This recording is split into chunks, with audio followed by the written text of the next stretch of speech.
Parliament, a world executive, and all the resources of the planet will be at the disposal of this supreme authority. And every man, woman, youth, and child on this planet will have a share in the writing of our planet's future. Today, I'm just giving you one example. Living in India, I'm not even allowed to call myself a human being. Yes. The moment I'm born, I'm labeled. What is the meaning of that? I'm labeled. SC, ST, OBC, what have you, God knows. Hindu, Muslim, Christian, Jew, Parsi, etc. So you can't grow up as a human being. And we are all the time talking about a human family. So, you know, there are deep-seated contradictions within. So I believe education is a very important way to bring about this awakening. And I've been associated with Professor P.R. Trivedi for a long, long time. I mean, ever since I came to Delhi, perhaps from 85 onwards, and I've seen his great zeal and enthusiasm to be part of that awakening process. Thank you. And there are many organizations we are working. So let us hope that this new endeavor will also fuel and accelerate the process of positive transformation of world community. Thank you very much. Thank you very much. Who is the Vice Chancellor at the Amity University, Haryana in Gurgaon. He has been the Vice Chancellor of Delhi Technological University and has been the Principal of Delhi College of Engineering for more than 25 years. He is a renowned technocrat as well as spiritualist and academic planner and administrator. We have great pleasure in welcoming him.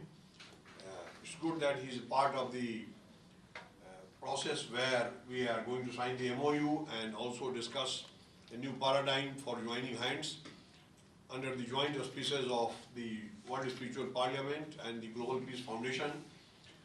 One book was released by His Holiness Mahamandeshwar Swami Pragyanandaji Maharaj, which was presented to Mr. James Flynn, the President of the Global Peace Foundation. There is another book which I would like Professor P.V. Sharma to kindly release in the presence of Swami Pragyanandaji Maharaj, Dr. Markandeya Rai ji, Mr. James Flynn and Mr. Aya Goto all will come this side and be present to mark this grand release of the another program. Other book which is also the collection of papers related to United Nations and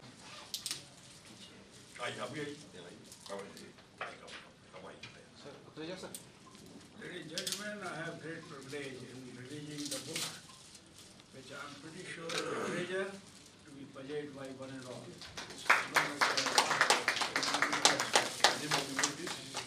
Resolutions, agreements, conferences, and conventions of peace.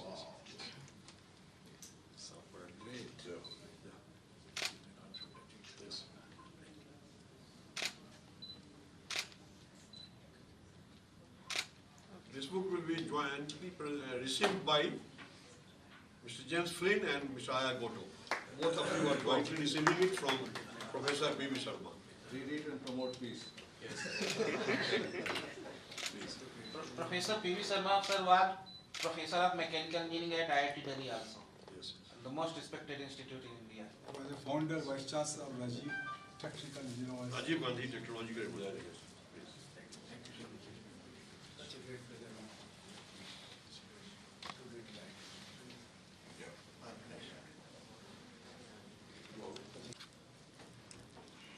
Mahamandeshwar, His Holiness Swami Pragyanandaji Maharaj has to go to attend another program. May I ask Engineer B.K. Singh to kindly escort Swami Pragyanandaji Maharaj.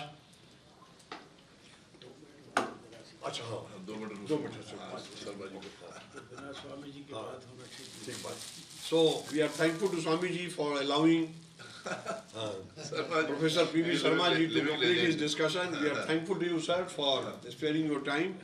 May we request Professor P.V. Sharma Sahab to kindly present his views on this most important topic, peace.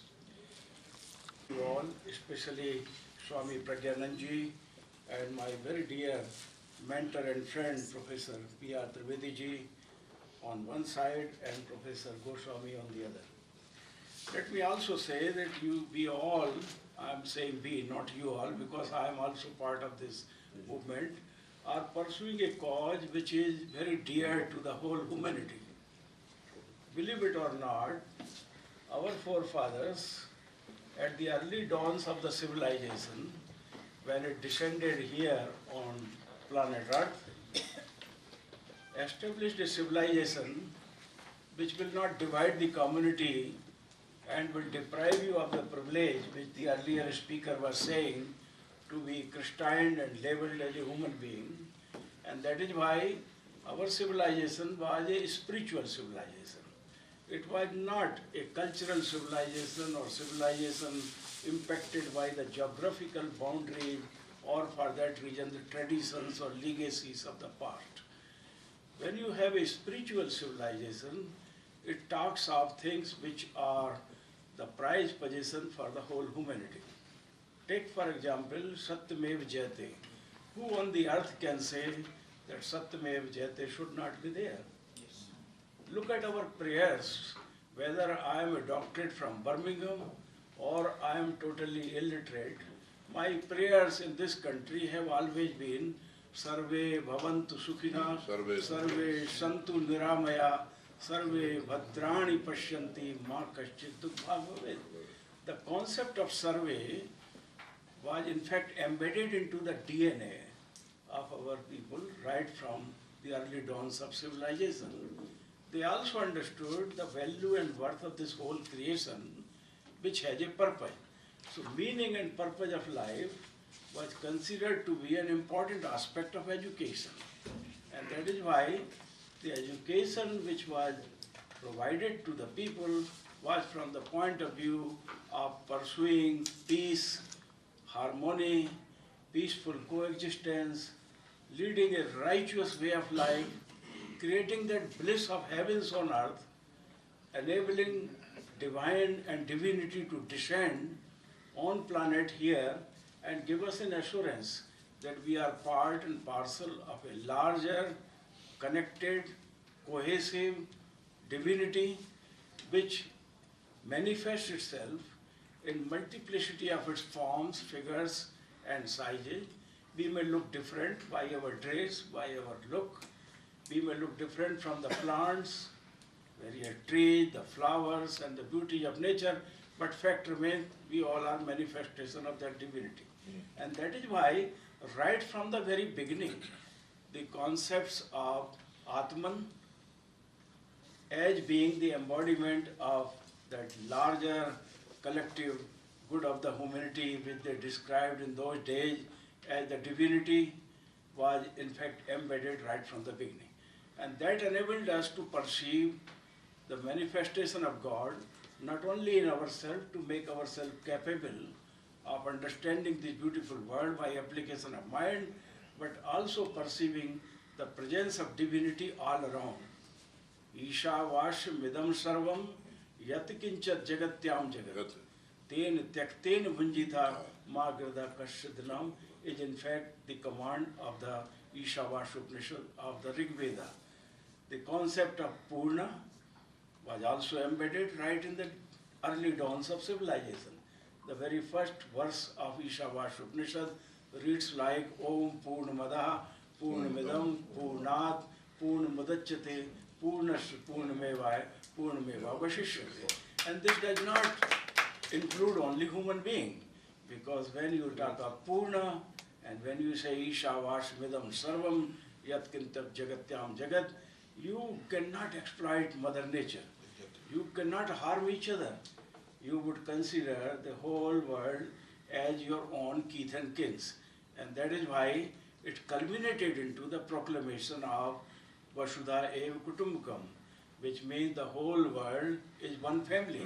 But remember here, when this was proclaimed, it was not just all humanity is one family.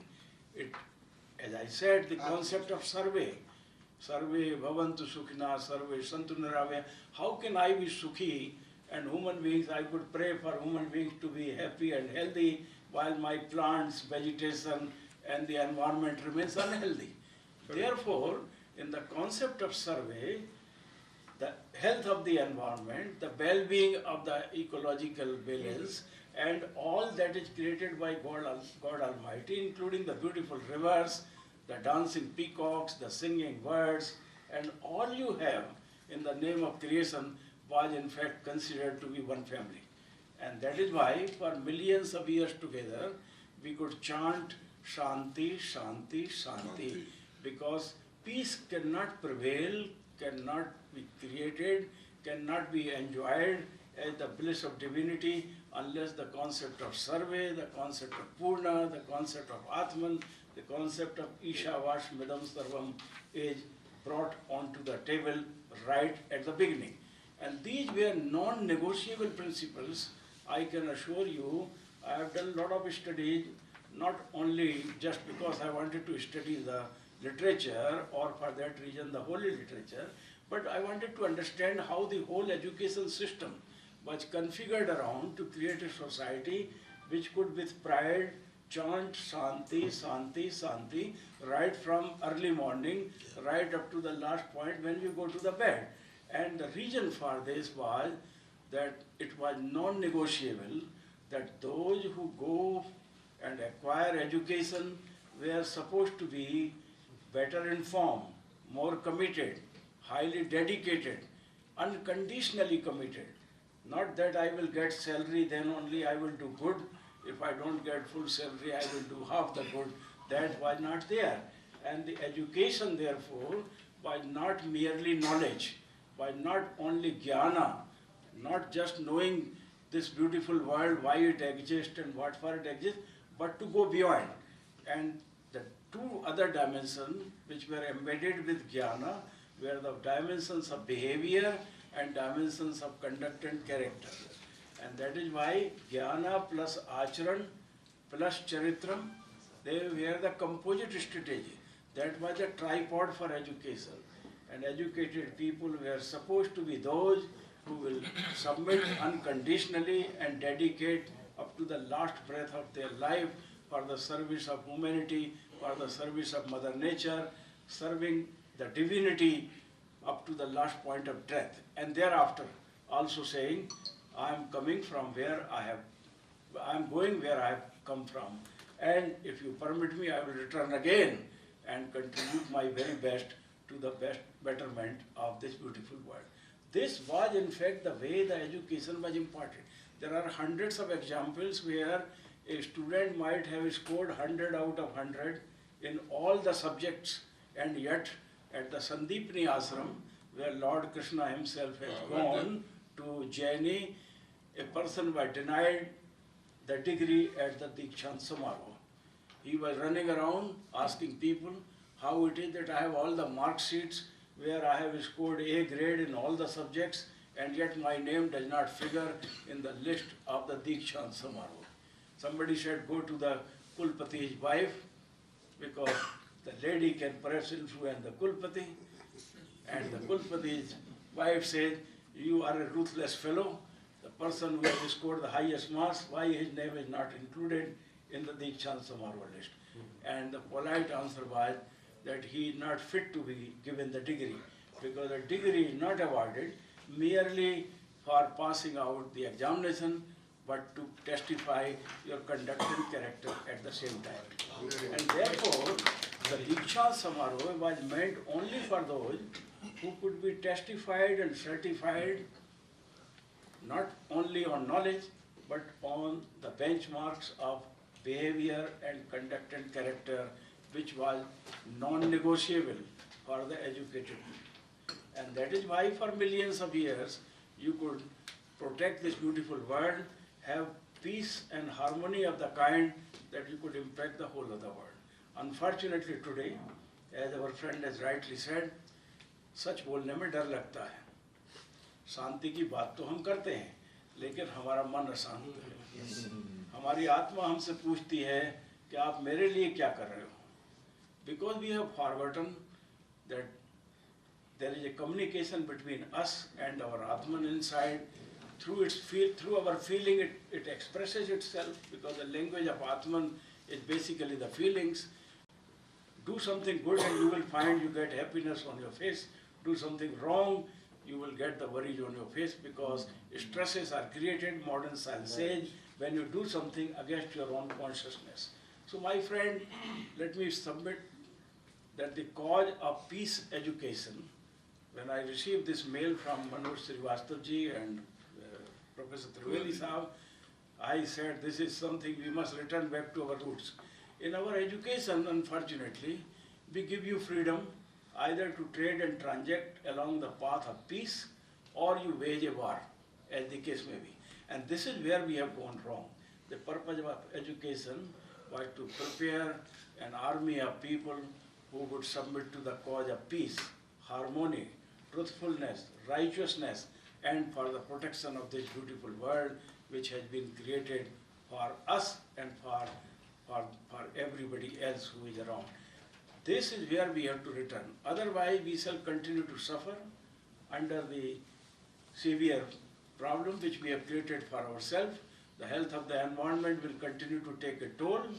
No matter how educated we are, we will be so scared to go on the road for early morning walk that somebody is sure to knock us down. Even my son, when he dared to go for a walk early morning in my Noida house, he was hit by a moving motorcycle. Luckily, he was stronger than me, survived, otherwise could have had a good fracture.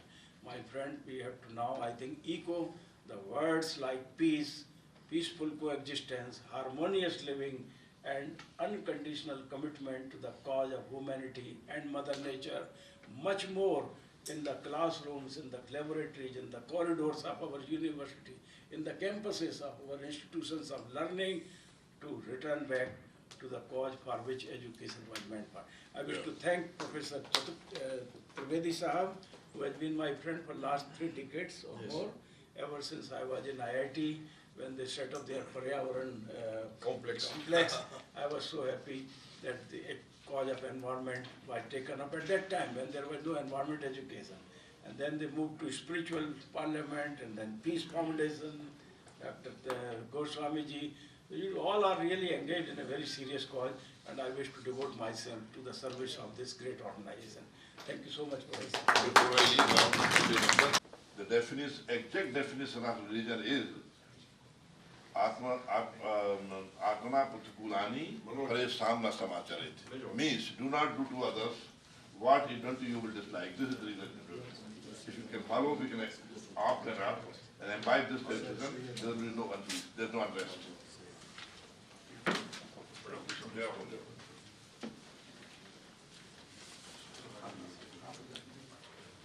Okay, see you, my dear.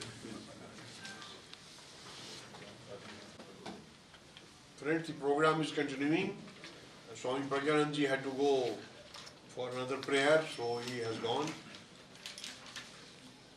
We have most of our members who have not been able to speak, so everybody will be speaking for 2 minutes, that is for sure. In the 2-minute series, we call upon Mr. Sayyid Muhammad Ji.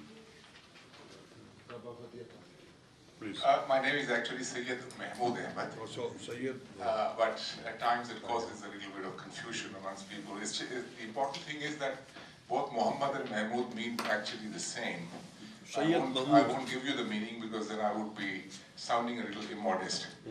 But having said that, let me introduce myself and let me also introduce the community which I represent. My name is Sayyid Mahmood Ahmed and I am the External Affairs Secretary of the Ahmadiyya Muslim community in Delhi. Now, many of you would be probably mainly for what people do to us in Pakistan and certain other Muslim countries. You may be aware that the Ahmadiyya Muslim community was declared by a law, mainly in West Asia. In these Muslim countries, we are considered outside the pale of Islam. And this has led to a great deal of persecution